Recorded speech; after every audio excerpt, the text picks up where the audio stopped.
Om Swastiastu. Kami dari kelompok 2 akan mempresentasikan materi tentang investasi. Sebelumnya, izinkan saya memperkenalkan anggota kelompok terlebih dahulu. Yang pertama, saya sendiri, Nikade Deliantari Dewi, NPM 059.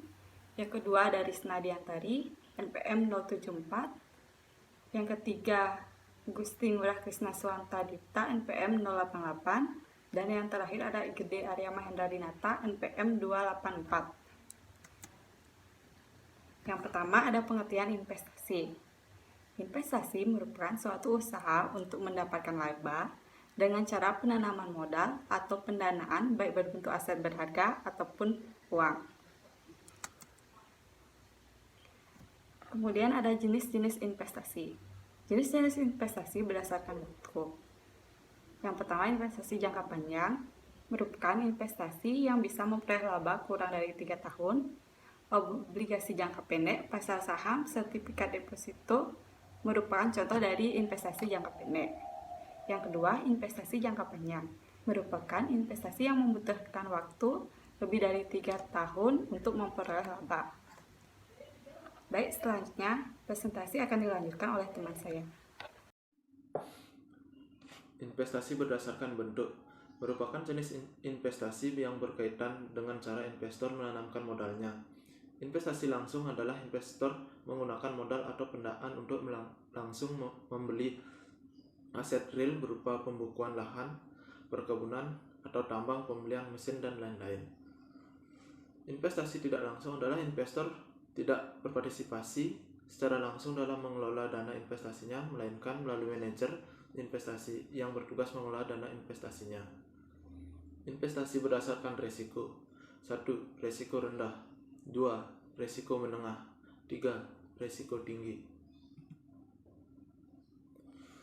Investasi berdasarkan pembiayaannya. Investasi dari dalam negeri, misalnya segala bentuk investasi yang dilakukan oleh orang dalam negeri. Investasi dari modal asing, misalnya segala bentuk investasinya yang dilakukan oleh orang asing atau orang luar. Jenis investasi berdasarkan asetnya. Aset real atau nyata adalah aset yang bisa dilihat wujudnya atau fisiknya. Contoh yaitu berupa properti, tanah, logam mulia, berlian, perak, gedung, dan rumah. 2. Aset keuangan merupakan aset yang membuat investor bisa memberikan tuntutan terhadap pihak tertentu.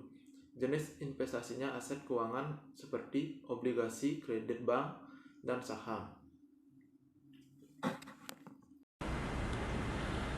Baik, selanjutnya keuntungan investasi.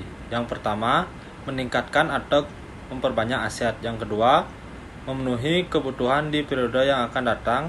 Yang ketiga, gaya hidup hemat. Yang keempat, menghindari utang. Lalu, risiko investasi. Yang pertama, risiko investasi sistematis. Terdiri dari risiko suku bunga, risiko inflasi, risiko nilai tukar mata uang atau falas, risiko komoditas. Yang kedua, risiko tidak sistematis. Terdiri dari risiko likuiditas, risiko reinvestment, risiko finansial, risiko bisnis. Alternatif investasi. Alternatif investasi merupakan suatu kejadian atau tindakan investasi yang memiliki tujuan untuk mendapatkan keuntungan pengembalian dana yang tinggi tetapi memiliki risiko yang cukup tinggi. Ada 3 alternatif investasi dengan modal kecil tetapi mendapatkan keuntungan besar yang bisa dilakukan, yaitu yang pertama reksadana, yang kedua suku retail atau obligasi retail Indonesia, yang ketiga P2P lending. Secara garis besar, bahan investasi secara umum dapat dibagi 2, yaitu yang pertama, real asset investasi adalah komitmen meningkatkan aset pada sektor atau nyata. Yang kedua, financial asset investment adalah investasi di sektor keuangan untuk meningkatkan aset pada surat berharga, contohnya seperti membeli saham dan menabung di bank. Selanjutnya dilanjutkan oleh teman saya. Terima kasih. Baik, saya akan melanjutkan presentasi dari teman saya, perbandingan beberapa instrumen investasi. Beberapa kelebihan dan kekurangan instrumen investasi sebagai perbandingan yang bisa dilakukan yaitu yang pertama, tabungan. Kelebihan mendapatkan bunga dan dapat ditarik kapan saja, tidak memiliki risiko yang besar yang dapat merugikan diri sendiri. Kelemahan, bunga yang diberikan cukup kecil. Yang kedua, deposito. Kelebihan, bunga yang diberikan lebih tinggi dari bunga tabungan dan risiko deposito sangat rendah. Kelemahan, jika melakukan pencairan dana deposito sebelum jatuh tempo, maka akan dikenakan penalti yang cukup besar. Yang ketiga, reksadana. Kelebihan, dana investasi akan diinvestasikan kepada beberapa perusahaan secara bersamaan, sehingga risiko dan keuntungan yang akan ditanggung tersebar di beberapa perusahaan yang berbeda. Kelemahan, keuntungan lebih kecil dari investasi saham, dikenakan biaya pengelolaan oleh manajer investasi atau perusahaan investasi.